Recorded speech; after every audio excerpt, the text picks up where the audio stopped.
Guess what? This is Law & Order SVU Season 2, Episode 10. Consent.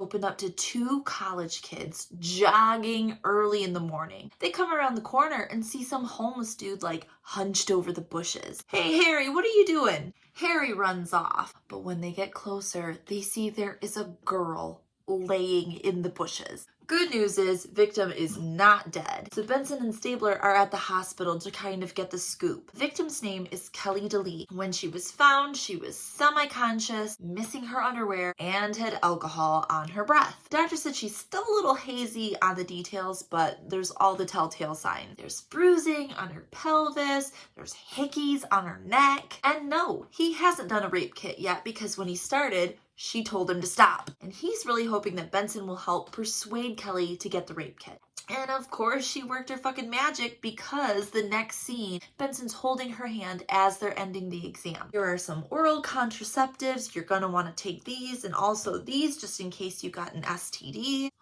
I can't. It's okay, Kelly. You don't have to decide right now. But you're gonna want to decide pretty quick because all that stuff is time sensitive. She says, no, you don't understand. I'm a virgin. We jump to Dana Kimball, who is Kelly's roommate, and she's showing up to bring her some fresh clothes. But Stabler's got a couple of questions for her. Where was she last night? She was out with Tess and Jody, a couple of sorority sisters. And it got late. Kelly was still partying at the frat house when Jody and Tess came back at about 1:30 a.m. That just makes me tired. Okay, so when Tess and Jody left, who was Kelly there with? Two frat rats named Joe Templeton and Hank Ludlow. Joe had a hard-on for Kelly ever since she turned him down at this party. She flirts with him, but she knows where to draw the line. Let's hope these two dildos know why she was in a bush at 3 a.m. Munch and Finn head back to the crime scene. What do we got? We've got a used condom, a handbag with the victim's hairbrush in it, and this ugly ass scarf. Bag it all up. Munch and Finn talk to those joggers. They say Kelly was muttering somebody's name like Josh or John or Joe. Anybody else at the scene? Yeah, that homeless guy Harry. Let's go find Harry. And they do.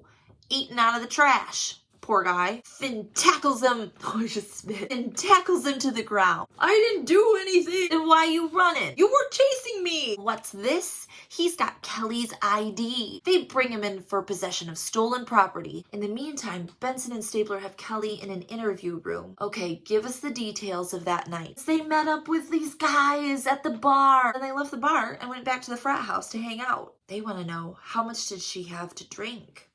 Couple of margaritas, and then just a few sips of beer here and there at the frat house. And things start to get a little fuzzy. She remembers being cold and someone pulling her hair, and she's blaming herself. You know what? Give this girl an Oscar because she's acting the shit out of this role. Munch and Finn have Harry in a different room. They're going over this rap sheet. Little robberies, some petty theft, even some peeping Tom action. Maybe he escalated. Munch and Finn are playing bad cop, bad cop. You're one blood test away from going away for rape. I hate needles. I'll do whatever you want. I'll tell you everything. Says Kelly came out of the frat house. She's stumbling around like she had too much to drink. He followed her and she would fall and get back up. And the last time she fell, she didn't get back up. So he stole her shit and took off. Bad news, Harry. We're still gonna get that blood test. Sorry. We lied. Benson and Stabler are talking to those two sorority girls, Tess and Jody. Yeah, they went out with Kelly that night.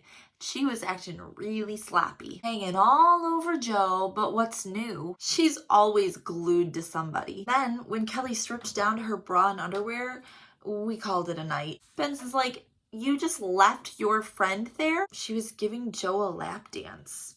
Stabler's eyebrows shoot to his hairline. Meanwhile, Munch and Finn are talking to these frat boys. I'm telling you, you can smell this room. Pizza boxes, takeout shit, a paddle in the background. Nice job, prop department. Joe is disgusting. Kelly was the hot ticket that night and he sure would have liked to punch it, but she did barf all over the place. That kind of puts a muzzle on Mr. Happy, if you know what I mean. He went downstairs and threw a blanket to Hank and crashed in the living room. Hank is talking to Finn. He is also a piece of shit. She was asking for it, but it definitely was not him or Joe. definitely not. But guess what? It's not Harry either. The DNA doesn't match. Then the team's having a little weird back and forth about whether Kelly was sending out mixed signals, talking about the ambiguity, but fuck your ambiguity, because guess what? The toxicology came back and there was GHB in Kelly's urine. That's right, everybody. She was date raped, drugged. She was drugged with date rape drugs. GHB is a date rape drug. So the drug was either in the margaritas at the bar or the drug was in the beer that she had at the frat house. Were there any other people around? Yeah, their friend Wally, but just like for a little bit of time. Munch and Finn head down to talk to the bartender equivalent of fucking Uncle Rico. Yeah, I know Joe. He's like so awesome. He's like Babe Ruth, but with sex. He calls these hoes out and then bags them. It's so awesome. This dude is like 45 years old. Meanwhile, the college is being a butthole, wanting to keep it out of the courts and instead do a confidential disciplinary committee. And the dean is not at liberty to say if Hank or Joe have been a part of these disciplinary committees before. Stabler says, man, college used to be all about BAs and PhDs. Now it's about roofies and GHB. That is some classic SVU writing right there. Okay, let's bring in Cabot, because we need a court order to go in and get that information about the past disciplinary committees. But you need evidence to get the court order. But the evidence is what they need the court order for. So it's a catch-22. But okay, hang on. If this guy is a sexual predator, he's done this before. Prove a pattern. There's your probable cause. Benson, you're a genius. We love you. Why don't we ask that third guy, Wally? We've got Wally sitting here, and he's not the suave, svelte, narcissistic guys like the other two. He's kind of dumpy, sensitive looking. I left when everybody was partying because I needed to study. And when I got back at 1 a.m., Joe and Hank were zonked on the sofa. Kelly, she was crying in Joe's room. She just needed a friend, so I said I'd walk her home.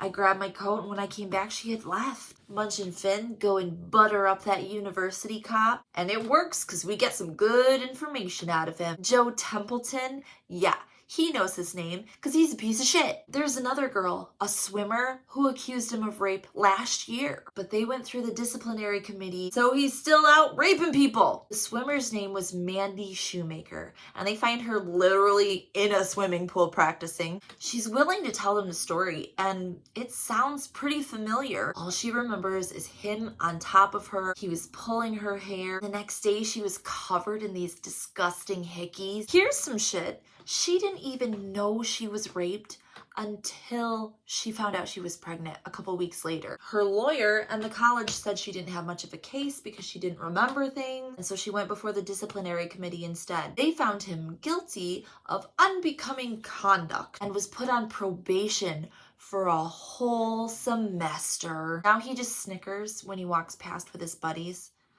It's like being raped all over again. But the full labs are back, and guess what?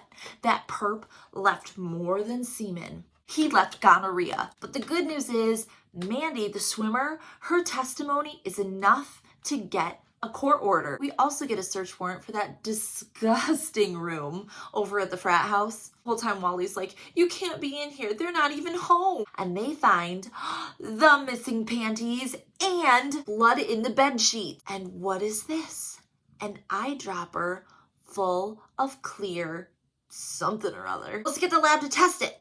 Yeah, it's GHB. Well, that evidence and the information they obtained from the dean is enough to get those two assholes in. Uh-oh, Daddy Templeton is here, and he's mad at Cragen. I demand to talk to my son. With all due respect, get the fuck out of here. Benson and Stabler are in the interrogation room with Joe. He denies everything. But guess what you can't deny, Joe? That you have gonorrhea. And since Kelly was a virgin before you raped her, we know that she got it from you. One room over, Munch and Finn are grilling Hank. He says he never saw the eyedropper. But Tess and Jody were acting strange that night. They kept topping off Kelly's beer and saying something about a love potion. Are you fucking serious? Benson knows who she can ask. Dana, her friend. Okay, Dana. I know you're intimidated by these bitches, but you gotta ask yourself, would it be harder to live with them if you told, or harder to live with yourself? if you didn't. There's some more of that good writing. Oh, that is good writing. Okay, here's what happened. Tess and Joe were dating last year. Kelly didn't know that, and she flirted with him at a party. They broke up pretty soon after that, and Tess blamed Kelly. She started spreading all these rumors that Kelly was a big old slutbag. She also saw Jody and Tess mixing up potions a couple nights before the rape. Munch and Finn are with a warrant in the biotech lab. And Tess walks in and says, what the hell are you doing? We're looking for missing chemicals. Thought it'd be in here. This bitch so obviously turns around and runs all the way back to her dorm room, only to find Benson and Stabler in her dorm room with a warrant looking for the rest of the drugs. Now we've got her in an interrogation room. She asks to call her lawyer, but she doesn't call her lawyer. She calls Jody. And you know Tess told Jody, quick, go find the other chemicals and get rid of them, because this dumb hoe goes right to the stash. Little does she know, she's leading Munch and Finn right to the evidence. It's genius. Oh, but guess what? The semen doesn't match Joe, and it doesn't match Hank. What? Are you sure? But remember that ugly ass scarf that we found? There's 2 hairs on it. One's Kelly's. One is a DNA match to the semen. Whose scarf is that? Maybe somebody sensitive. Maybe somebody that wouldn't be quite as cool and would also wear a fucking scarf with fish on it. Oh, Wally. We know that was your semen. Jig is up. All right. He came back. He saw her crying. He took her to his room and they talked for a while, and then she kissed him and the rest just happened. He starts crying. Just thought she wanted to be with me. Okay. We jump to the grand jury and everybody's testifying. And what all the evidence shows is that, yeah, Joe initially raped Kelly. That's why there's blood on the sheets. That's why she has gonorrhea. And then she went with Wally, and then he raped her. Shit, we find out Wally's lawyer just served Cabot with a 190-50. You know what that means? It means Wally is exercising his right to testify. He wants to share his side of the story. Cabot's like, hold my beer. He's on the stand and she says, let me get this straight. You saw vomit, you saw her watery eyes and her behavior, and you thought that she wanted to have sex with you. Well, no, I thought she looked sad. So being sad is an invitation for sex. No, she flirted with me. So when she was flirting, she asked for you to have sex with her. No, but she kissed me that night. So when she kissed you, that automatically meant that she wanted you to have sex with her. No! God, Cabot is just laying waste to the sky. We have word back from the grand jury. Get ready.